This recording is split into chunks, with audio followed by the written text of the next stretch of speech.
Les amours ne vont pas loin. Et ces amours vont loin.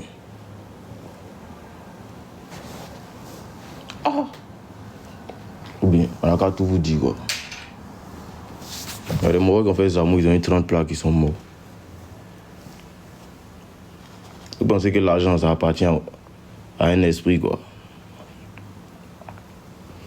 Il y a une première religion. Je vais vous expliquer ça. La première religion, c'est Dieu. Et selon moi, il y a une deuxième religion, c'est le travail. Le travail, c'est une religion. C'est-à-dire que le travail, lui, dans sa religion, il t'apaise après effort. Et que c'est une routine.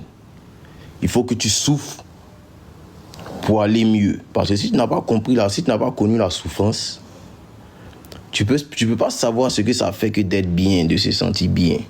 Ça va te paraître normal. Comme un petit qui est né dans une famille riche, il a tout ce qu'il veut. Ça lui paraît normal. Mais quand il naît dans le trou, quand ça arrive, il y a une satisfaction, il y a un truc sur ton dos qui quitte. Ça, c'est la religion du travail. Souffrir pour aller mieux.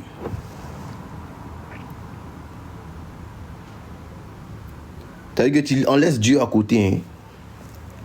On laisse Dieu à côté. Ça n'a rien à voir avec Satan. Ça n'a rien à voir avec Dieu. C'est-à-dire que le travail en lui-même, là, il est une religion.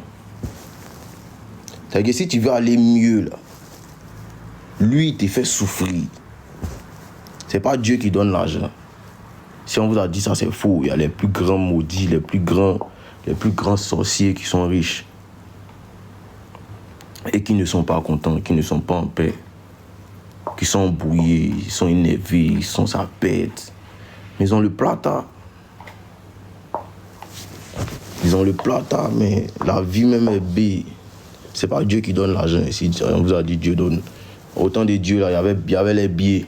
Il n'y avait pas les billets.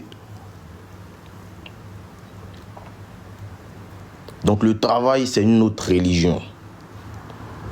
Sinon, autant de Dieu, quand il barre, à la fin, on te donne poisson, pain, tu es satisfait.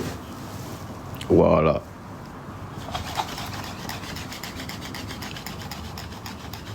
Donc, l'homme qui est derrière vous là, chez là, c'est une mentalité. C'est une mentalité, c'est une très grande mentalité. Avec moi, il n'a pas pris conseil avec quelqu'un. Il a appris des défaites et j'ai appris des conséquences. J'ai appris des expériences. Et écoute, c'est la seule personne qui pourrait me dire viens t'asseoir et te parler. C'était ma vieille. Sinon, moi, je n'entends pas.